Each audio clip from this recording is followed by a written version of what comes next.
वंदे विभूतिलकं सत्त्ववातादिभूषणं अमरपुत्रस्कारणं प्रमुखलोकजीवनं प्रलयप्रमतजागरजीवनं वंदे जीवन सत्पुरुषं वंदे जीवन सत्पुरुषं वंदे जीवन सत्पुरुषं परम दयाल परम प्रेम श्री ठाकुर परमाध्य जगज्जननी श्री लक्ष्मण परम जुगाचार्य श्री सुभद्रा परम पद श्री आचार्य सतती प्रणाम जनाऊँ तथा इष्ट परिवार समस्त स्वास्थ्य प्रणाम जनाऊँ। आगे मध्याह्न सत्र उपस्थित पूज्य ऋतिक देवता मंडली ठाकुर पुतपाधिकारी मंडली गुरुभाता मंडली मातृमंडली छोट छोट पिला बयसर तारतम्य समर्पित भक्ति राह प्रवृत्ति जय गुरु जनाती। सर्वप्रथम ये आयोजक कमिटर समस्त कर्मकर्ता एवं उपस्थित समस्त भाई मानकर मंगल कामना करी पुणी थे प्रभु प्रार्थना जनाऊँ। सुंदर भाव भाई माने से ककल कंठर मधुर मूर्धन मधुमेह कर मधुर मध्याह्न को यापर दुई जन भाई गोलक भाई और आ जड़े नाम बलराम भाई सुंदर भाव ठाकुर कथा कहते यापर अध्यक्ष निर्देश ठाकुर कथा कहि तेरे जो कथा कीर्तन भाई कहते जुग को जुग यही मते परमानंद मते शास्त्र मते से कथा अच्छी जुग को जुग यही मते परमानंद जगते आज सारा पृथ्वी परम प्रेम श्री ठाकुर चंद्र 137तम आविर्भाव के परिपालन करुँच। आज आम ये बसी अल्प किसी भाई हेल्ले ठाकुर से भजन कीर्तन कर निजक धन्य मन करुचे से शास्त्र कथा जुग को जुग यही मते परमानंद जगत अर्थात प्रति जुगे परमानंद माधव ए धराधाम का आसती जेते बेले कि तांकर सृष्टि विधिर विपरीत दिगरे चले सेते से वैकुंठपुर छाड़ा को बाध्य होता एवं निजे आसी आचरण कर देखे जाती कौटा ठीक कौटा भूल कौटा पथ कौटा विपथ कौटा बाट कौटा अबाट। रवि ठाकुर कहते तीन आसेन आपण मैंने जखन तखन तार लगने अर्थात आसबार कौन दिन न थाए बार न थाए मास न थाए तिथि न थाए किंतु से आसती से दिन से आसते लुम्बिनी राजप्रसाद केते आसती अयोध्यार राजबाटी आउ केते आसी पंदीशाला तो पुणी केते आसती मेंढाशाला आउ केते आसती भाद्रवर अष्टमी तिथि तो पुणी केते आसती भाद्रवर नवमी तिथि आउ केते आसती पूर्णिमार चांदनी ये जगत को उद्धार करने आउ आज से आसती कलिर शेष प्रेमर पसरा नाई जेते बेले कि व्यक्ति जीवन दाम्पत्य जीवन समाज जीवन राष्ट्र जीवन चरम हाहाकार आज पिला माने अर्थात पुओ झी माने बापा माँ को मानुना भाई भाई मध्य सुसंपर्क ना पड़ोशी पड़ोशी मध्य मधुरता ना आउ स्वामी स्त्री मध्य प्रेम संपर्क ना से एक चरम दुर्दिन सी आम समस्त को प्रेमर डरी बांधि रखा से दिन सकाल प्रार्थना सरी जाइए भक्त माने बसती ठाकुर श्रीमुख झरी पड़ता अमृत आस्वादन कर भक्त वीर भक्त श्रेष्ठ भक्त मौड़मणि श्रेष्ठ पंडित श्रेष्ठ वैज्ञानिक कृष्ण प्रसन्न भट्टाचार्य आती बेले से केष्ट स्थान पचाऊ किसी टगर फल नहीं आसी श्री ठाकुर पाद पद्म अर्पण कर प्रणाम कर दौड़ी पड़े जाइए श्री ठाकुर से छोट पिला बनाई सत्य जब ठाकुर दृष्टि लग जाए कौ एक दूर दिग्बल पर्यंत एवं से टगर फूल को गोटे गजरा माला प्रस्तुत कर केष्टा को पचार केष्टा यही टगर फूल देखी आप विगत जन्म कथा किसी कथा मन पड़ू कि केष्टा बहुत चलाक वैज्ञानिक वर्ग सागे सागे आंठमाड़ी हाथ जोड़ी नवेदन कर प्रभु ये जन्म कथा तो मन पड़ूनी विगत जन्म कथा किपर मन पकड़ी जदि आपंकर किसी कथा मन पड़ुचे कहतु ये अधम ताको श्रवण कर निज धन्य मन कर ये मन पकड़े गोटे कथा आप समस्ते जानी जे भगवान भगवान विशेष विशेष भक्त पाखे आत्म प्रकाश करपरिकी अर्जुन पाखे श्रीकृष्ण आत्म प्रकाश करते विश्व पद खाई आज स्वयं ठाकुर चंद्र केष्टदान पाखे आत्म प्रकाश करने को जाऊँच जो कथा कि पूर्व पूज्य नीति देवता गोकुलदा कहते मु मो भाषा कहूँ के ठाकुर कहते हाँ से मोर गोटे कथा मन पड़ुची से मु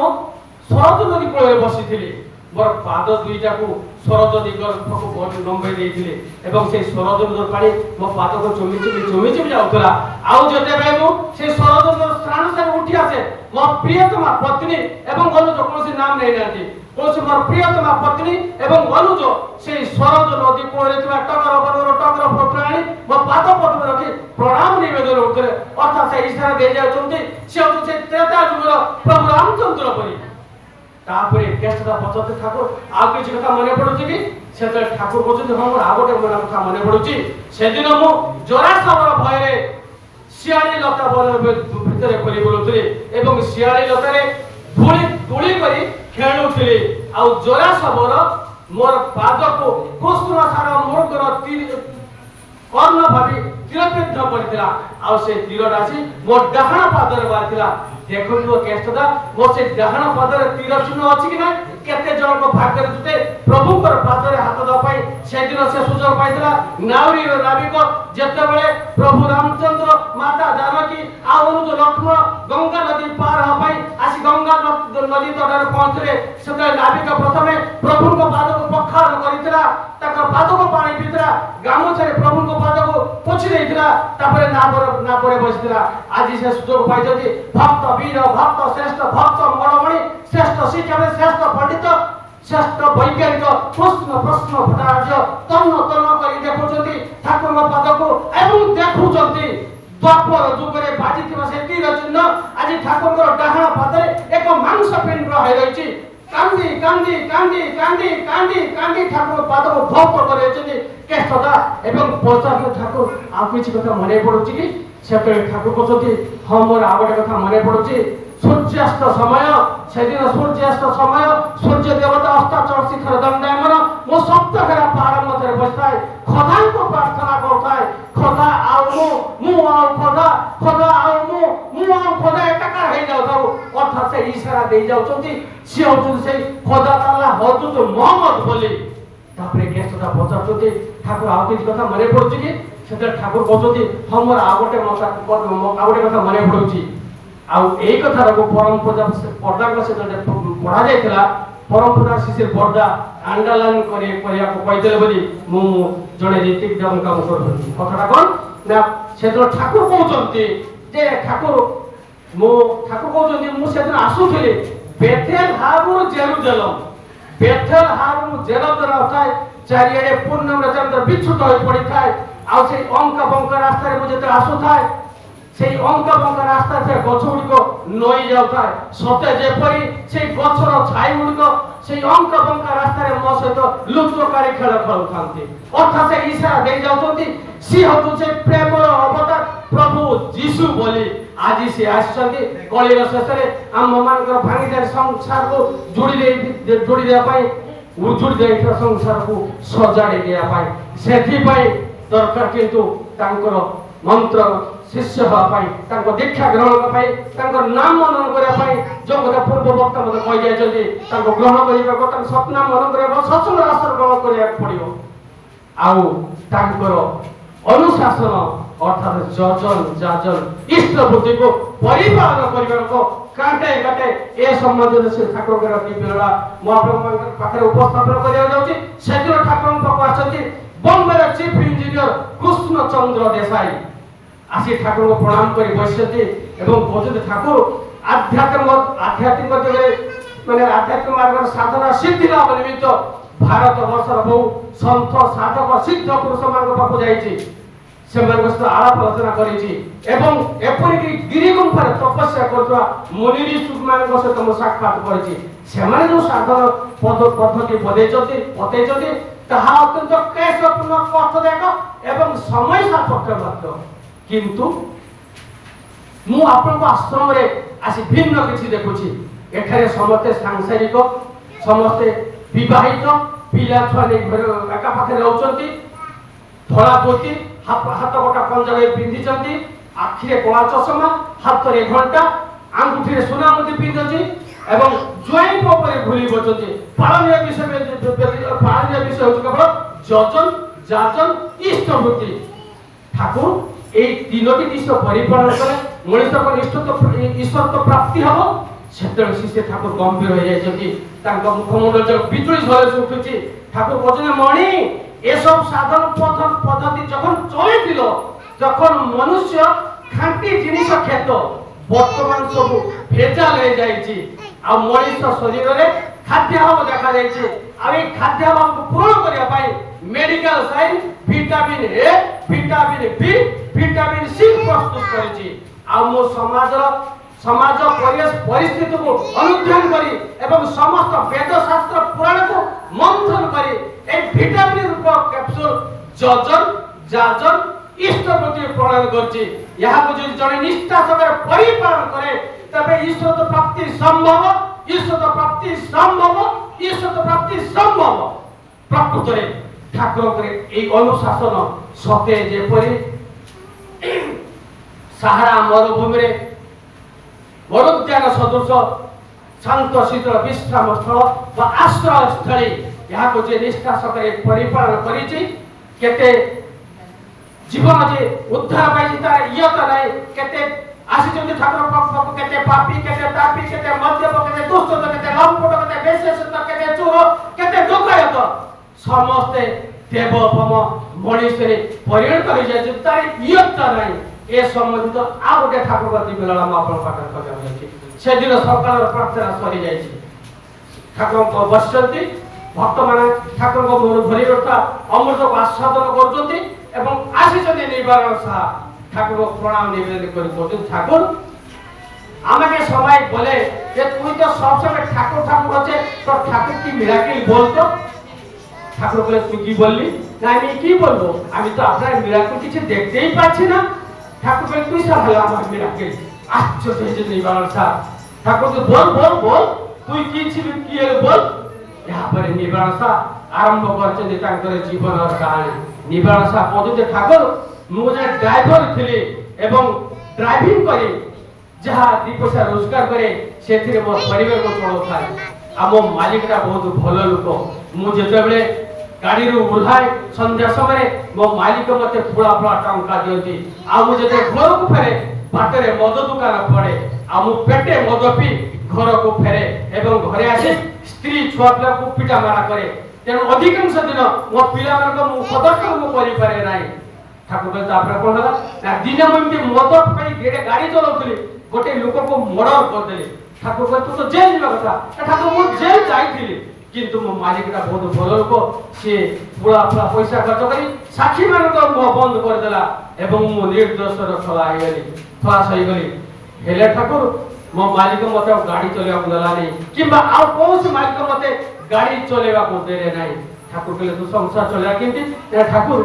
ମୋର ଗୋଟେ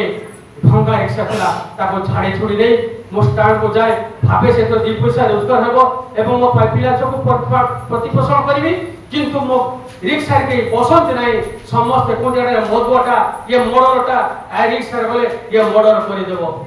ଏମିତି ଠାକୁର 7 ଦିନ ବିତିଗଲା। ମୋ ପିଲା ଛୁଆ ଖାଲି ପାଣି ପିଇ ପିଇ ରାହୁଥାନ୍ତି। ଆଉ ଯେଦିନ ଅଷ୍ଟମ ଦିନ ମୁଁ ଘରୁ ବାହାରି ଯାଏ ମୋ ସାନ ପୁଅଟା କାନ୍ଦୁଥାଏ, ଅଜସ୍ର କାନ୍ଦୁଥାଏ এবং তা মাকে কৌথায় মা আমি খিদে পেয়েছি, খিদা পেয়েছি, আমাকে খেতে দাও, আমাকে খেতে দাও, আমাকে খেতে দাও। সেତେବେଳେ ମୋ ସ୍ତ୍ରୀ ତାକୁ ପାଣି ପିଇ ଦେଉଥାଏ ଏବଂ କହୁଥାଏ କାନ୍ଦନା ବାବା କାନ୍ଦନା, ବାବା ବଜାର ଯାଉଛନ୍ତି, ଚାଉଳ ଆଣିବେ, ଡାଲି ଆଣିବେ, ପନିପରିବା ଆଣିବେ, ମିଷ୍ଟି ଆଣିବେ, ଆଉ ସେସବୁ ଆଣିଲେ ମୁଁ ତୁମକୁ ରୋଷେଇ କରିଦେବି, ତୁମେ ଖାଇବ। ଆଉ ଠାକୁର ଏଇ କଥା ଶୁଣି ମୋ ଛାତି ଫାଟିଗଲା। ମୁଁ ଶପଥ ନେଲି যদি ମୁଁ ଆଜି କିଛି ରୋଜଗାର ନ କରେ ତାହେଲେ ଆତ୍ମହତ୍ୟା କରିବି। ସତକୁ ସତ ସକାଳ ଯାଇ ସନ୍ଧ୍ୟା ପର୍ଯ୍ୟନ୍ତ ଗୋଟିଏ ବି ଟଙ୍କା ରୋଜଗାର ହେଲା ନାହିଁ। ସନ୍ଧ୍ୟା ସମୟରେ ଏଇ ରିକ୍ସାଟାକୁ ନେଇଗଲି, ନଦୀ କୂଳରେ ରଖିଦେଲି ଏବଂ ଆତ୍ମହତ୍ୟା କରିବା ପାଇଁ ଉଦ୍ୟତ ହୁଅନ୍ତେ ଜଣେ ରୀତିକ ଦେବତା ଆସିଲେ ଏବଂ ଡାକ୍ତର କହିଲେ ଏ ରିକ୍ସା ବାଲା ଶୁଣ ଶୁଣ, ତୁମ ଅମୁକ ଜାଗାକୁ ମତେ ନେଇଯିବ, ପରମ ପିତାଙ୍କର ସତ୍ସଙ୍ଗ ହବ, ମୁଁ ତତେ ବିଳମ୍ବିତ ରାତି ପର୍ଯ୍ୟନ୍ତ ରହିବାକୁ ପଡ଼ିବ, ମୁଁ ତତେ 12 ଟଙ୍କା ଦେବି। ଆଉ ଠାକୁର ଯେତେବେଳେ 12 ଟଙ୍କା କଥା ଶୁଣି ପକେଇଲି ମୁଁ ସାଙ୍ଗେ ସାଙ୍ଗେ ହଁ ମାରିଦେଲି, କାରଣ ସେତେ ଯୋଉ 12 ଟଙ୍କା କହିଲେ 15 ଦିନର ଡାଲି ଆଳୁ ଚାଉଳ ହେଇଛି ମୋ ପିଲାମାନଙ୍କ ପାଇଁ। ଆଉ ରୀତିକ ଦେବତାଙ୍କୁ ନେଇଗଲି, ରୀତିକ ଦେବତା ସତ୍ସଙ୍ଗରେ ଯୋଗ ଦେଲେ এবং ମୁଁ ସେଇ ଭଙ୍ଗା ରିକ୍ସା ଉପରେ ବସି ଶୁଣୁଥାଏ ସତ୍ସଙ୍ଗ ଯୋଉ ବିଷୟରେ ଆଲୋଚନା ଥାଏ ସତ ଯେପରି ମୋହରି କଥା ହିଁ ଆଲୋଚନା ହଉଥିଲା ସତ୍ସଙ୍ଗ ସପରେ ମୁଁ ଚିତ୍କାର କରି କହିଲି କିଏ ଅଛ ମତେ ରକ୍ଷା କର ମତେ ବଞ୍ଚ ମୁଁ ଠାକୁରଙ୍କ ଦୀକ୍ଷା ନେବି ମୁଁ ଠାକୁରଙ୍କ ଦୀକ୍ଷା ନେବି ମୁଁ ଠାକୁରଙ୍କ ଦୀକ୍ଷା ନେବି ଏହାପରେ ଋତିକ ଦେବତା ମୋତେ ଦୀକ୍ଷା ଦେଇଛନ୍ତି ଏବଂ ତାଙ୍କ ନିର୍ଦ୍ଧାରିତ ସମୟରେ ମୁଁ ନେଇ ତାଙ୍କୁ ଛାଡ଼ିଛି ଏବଂ ସେ ମୋତେ 12ଟା ଗର୍ଭରେ ଦେଇଛନ୍ତି दीक्षा नेला परे मो मन परिवर्तन हो जाइछि मो स्त्री की सुहाग करिया पय मोर प्रबल इच्छा होइछि आ मु जेते घर पाखर पहुंचे विलंब करते मो पिला माने सब सोई जाइछथि मु कबाट खटखट कले मो स्त्री कबाट खोल देले सेते मु ताको आलिंगन करे पय चेष्टा करछि से मते बुझु मते मारना मु मरि जीवी मो पिला माने मात्र हरा होई जीवे सेते से कहउतंती देवासा कहउतंती जे ठाकुर मु कहली ना मु तुमको मारि नै मु भला मनुष्य हो जाइछि एई कथा कहि मो स्त्री हातो जे 12 टका बढा दिछि मो स्त्री कहउछि तुमे आजि मो टका को मड रहछ कहले एते टका आनियो कोठो सेतेले ठाकुर को विग्रह सब मो स्त्री हाको पढे दिछि एवं कहि मु ठाकुर रामचंद्र को दीक्षा देछि मु भला मनुष्य हो जाइछि मु मर्डर करि नै मते रीतिक देवता मोर भड़ा बाबत को मो पारिश्रम बाबत को 12 टका देइछि आउ एई कथा को मो स्त्री विश्वास करछि ठाकुर सेई दिन आमे स्वामी स्त्री गप कहि राति सारा कटै देइछु मु सेई दिन में जानिली किमिति स्वामी हवा दरकार किमिति स्त्री की भलो पाइबा दरकार किमिति घर संसार करिबा को पड़े सेई दिन मु उपलब्धि कले ठाकुर कहले तापे कोनला ना ठाकुर या पे 6 मास बीती जाईची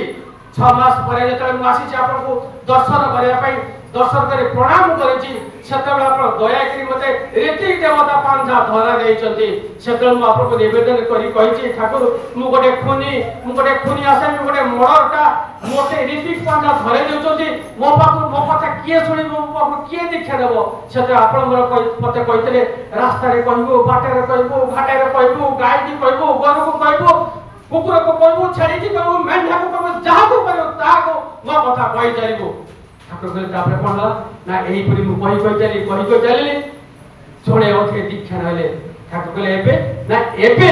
मु जते रास्ता रे जाय घरर भाषणी माने कहंती दादा हमारा बाड़ी से बाउ देबना आ मु जते तांको घर को जाय से माने मो पाद को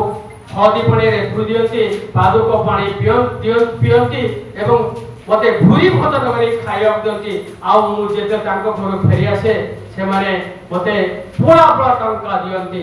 आ मोर किछि अभावी नाही ठाकुर कहले तबे कि तुम आमार मिराकल नै ना हो ठाकुर आमी एक बार नै हजार बार बोलबो आमी तुम्हारा मिराकल तांको केही न पारंती जानी रे से तो असल परसमणि तांको केही न पारंती जानी रे से तो असल परसमणि तांको केही न पारंती जानी रे से तो असल परसमणि जानी ठंडे अबाधु प्रहलाद जानी ठंडे अबाधु प्रहलाद नेलेनी से तो मेलानी रे से तो असल परसमणि तांको केही न पारंती जानी रे से तो असल परसमणि नहीं शंखा चक्र नहीं गदा पद्म नहीं धनुर्बाण तिलक चंदन नहीं शंखा चक्र नहीं गदा पद्म नहीं धनुर्बाण तिलक चंदन नहीं सेवक ब्राह्मणी रे तो असल परसमणि तांको केही न पारंती जानी रे से तो असल परसमणि तांको केही न पारंती जानी रे से तो असल परसमणि प्रकृତରେ ତାଙ୍କୁ ଜାଣିବା ବୁଝିବା ଏ ଜନ୍ମରେ ଆମର ସମ୍ଭବ ହୁଏ ନାହିଁ ଚିରକାଳ ସେ ମାନେ ମଣିଷ କାଙ୍ଗଳ ମଣିଷଙ୍କ ମଧ୍ୟରେ ମନୁଷ୍ୟତ୍ୱ ଜାଗ୍ରତ କରିବା ପାଇଁ ସେ ଆସିଛନ୍ତି ଏ ଧରାଧାମକୁ ଏଥର ବହୁ ପଥି ପ୍ରାଣ ଥିବା ସତେ ଆମର ପଞ୍ଚ ରୀତିକ ଦେବତା କହୁଥିଲେ श्रीकृष्ण कहते जुदा जुदा ही धर्मच ग्लानिर्भवति भारत अभ्युत्थानेन मदर्मच तदात्मना सुदाम्यहं परित्राणाय साधना विनाशाय चतुर्थो धर्म संस्थापनार्थाय संभवामि युगे इमिति बहुत संस्था रही ठाकुर पूर्वतन पुरुषोत्तम मंत्र वाणी को प्रचार कर प्रसार कर किंतु तथापि ए धर्म आशा करी एथर से आसती एक पूर्णांग जीवन रेखाचित्र बा ब्लू प्रिंट नहीं मनीष को हाइस्ट एक्सपांशन पहुंचवर घोषणा नहीं आउ आनी अनुशासन जजन जाजन इष्टवृत्ति आज आम समस्ते माटी पितल पाषाणर प्रतिभा पूजा करुचे आमर जीवन चलनी स्थान पलटि जाइए प्रत्येक जीवन को छल छल चंचल करने सी आनी अनुशासन जजन जाजन इष्टवृत्ति यह प्रत्येक जीवन पावन पंथा मुक्तिर बाट यह जी निष्ठा सहकारे परिपालन कर माने केते जन्म जन्मांतर कर्म फल खंडन हो केते दुष्चरित्र केते मद्यप केते चुर डकायत आछथि समस्त ठाकुर अनुशासन को परिपालन करी समस्त देवोपम मनुष्य परिणत आपण जानिछन्ति किशोरी मोहन कथा किशोरी मोहन को भलिया लंपट डकायत संसार केही नथिला ए कथा आपण माने समस्त जानिछन्ति किंतु किशोरी मोहन को से माने दिने भक्त माने किशोरी मन अनंत महाराज को देखे भाई पागल जाते पछरे ठाकुर को दर्शन करते किशोरी मन माने जेते प्रकार दुर्गुण थिला ताका हमर हेम कवि घोड़ा मध्यप थिले जलदस्यु रमाशंकर जलदस्यु थिले से माने सब देवता रे परिणत जति ठाकुर करे एई माने अनुशासन को परिपालन करे तबे आमे केते जन्मर तपस्या थिला बोली आज ठाकुर को आमे माने पाई परिचे तांकर माने संग रे बसी भजन कीर्तन करे सुयोग पाइचे आ गोटे दिबलट मोर माने जातक शेष करबी सेदिन सकाळ प्रार्थना सरी जाइछि भक्त माने बसंती आसी निबारण हमर नंद दुलालदा प्रणाम करछथि नंद दुलाल को ठाकुर को नंद दुलालदा आमा किछि ढील देते पारी ढील बोले ढेला जाऊ नंद दुलाल ढेला संग्रह करिया पई ठाकुर को गणी गणी छोटा ढेला आनी तापरे जेते नंद दुलाल ढेला आनते जाउथि किए को ठाकुर मजा करथि किए को ठाकुर माने जो करथि किए को ठाकुर हेले सब समय लीलामय करतो तांकर सब समय लीला चलछि ये भी होता को किछि लीला जाई पड़े तापरे नंद दुलाल ढेला रे आछथि ठाकुर को जा से दा हाउस पछपटे जो असुस्थ पछटा छी सेटा माने फिंगिबो एवं कोन हला लत्यासी कहिबो तापरे ठाकुर निर्देश माने नंद दुलाल जाइछथि कोणी कोणी पांचटा ढेला फपाडछथि सेपरे किछि देखिया पाइ नांती आ जे षष्ठ ढेला फपाडछथि सेटा गोटे फाल्गन पक्षी फाल्गन छचल पक्षी फरफर फरफर किना उड़ी गला सेटे नंद आपरो नंद दुलाल भाबुछथि ये फाल्गनटा कोडी थिला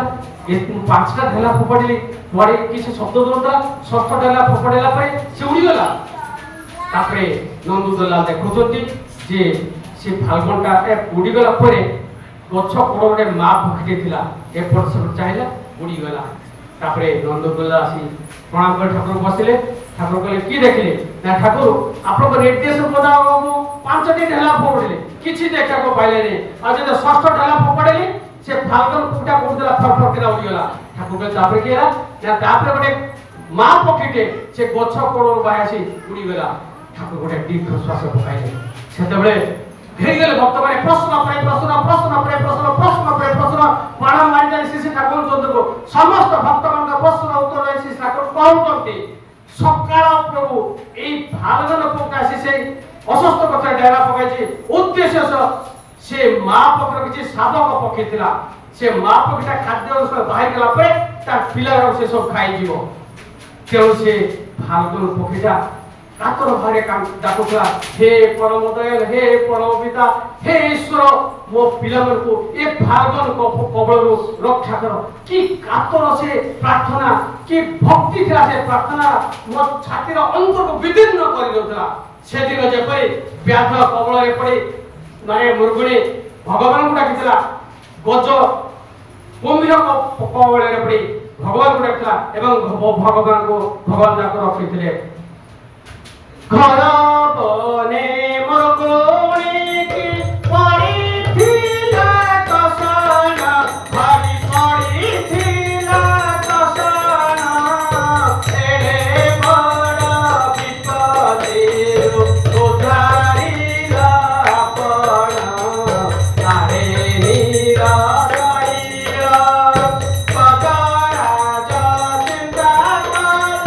ଖାଇ ଘର ଦଳେନ ଭାଇ ଖାଇ ଘର ଦଳେନ ଚକ୍ର ପେଶି ନକନାସି ଉଦ୍ଧାରିଲା ଆପଣ ଆରେ ନିରାଶଇର। ଆଉ ଠାକୁର ମନ୍ତବ୍ୟ ସେ ବାଦ ଜାଣିଦେଲି কিপরি সে যে সব সত্তার মালিক সব সত্তার আপনি পুরুষোত্তম তাকে বলে ব্যর্থ হেলে তোমার জীবন সার্থকতারে দলেন ধরে ଆପଣ ମାନେ ସମସ୍ତେ ପିଲା ଜନ୍ମ କରିଛନ୍ତି। ଆପଣ ବାପା ଯେତେବେଳେ ପିଲାକୁ ପିଟେ ମା ପିଠ ଜାଗ ବସେ କି ବା ମା ଯେତେବେଳେ ପିଲାମାନଙ୍କୁ ପିଟେ ବାପ ପିଠରେ ଜାଗ ବସେନି। ସେଦିନ କିନ୍ତୁ ଯେତେବେଳେ ଘୋଡ଼ାର ମାଲିକ ଘୋଡ଼ା ଛିଟିରେ ଚାବୁକ ପକାଇଛି ଠାକୁରଙ୍କ ପିଠିରେ ସେ ଦାଗ ପଡ଼ିଛି। ଆଉ କୌଣସି କାରଣରୁ ନଦୀ ତୋଠାରେ ଚରୁଥିବା ଗାଈଟା ତଳକୁ ପଡ଼ିଯାଇଛି ତା ବେକରେ ଲାଗି ଯାଇଥିବା ଦଉଡ଼ିଟା ଫାଶ ସଦୃଶ ରହିଛି ଆଉ ଦେଖାଯାଇଛି ଠାକୁରଙ୍କ ଗଳାରେ ମଧ୍ୟ ସେ ଚିହ୍ନ ଦେଇଛି। ତେବେ ସେ କିଏ? ସେ ସ୍ୱୟଂ ନାରାୟଣ ସବୁ ସତ୍ତାର ମାଲିକ। ଆମର ଖାଲି ତାଙ୍କୁ ବିଶ୍ୱାସ କରିବା ଦରକାର, ତାଙ୍କର ଭକ୍ତି କରିବା ଦରକାର, ତାଙ୍କର ନୀତିବିଧିକୁ ପରିପାଳନ କରିବା ଦରକାର। ଦେଖିବେ ଉଜ୍ଜଳ ସଂସାର ଚୁଡ଼ି ହେଇଯାଇଥିବ, ଭାଙ୍ଗି ଯାଇଥିବା ସଂସାର ସଜାଡ଼ି ହେଇଯିବ। ଆମର ବ୍ୟକ୍ତି ଜୀବନ ରାଷ୍ଟ୍ର ଜୀବନ ସବୁ ସଜାଡ଼ି ଯିବ। ଆସୁ ସେ ସମ୍ବନ୍ଧରେ ଦାଦାଙ୍କ ମୁଖ କିଛି ଶୁଣିବା। ସର୍ବଶେଷରେ ଉପସ୍ଥିତ ସମସ୍ତ ଭକ୍ତମାନଙ୍କ ମଙ୍ଗଳ କାମନା କରିବା। ଜୟ ଗୁରୁ।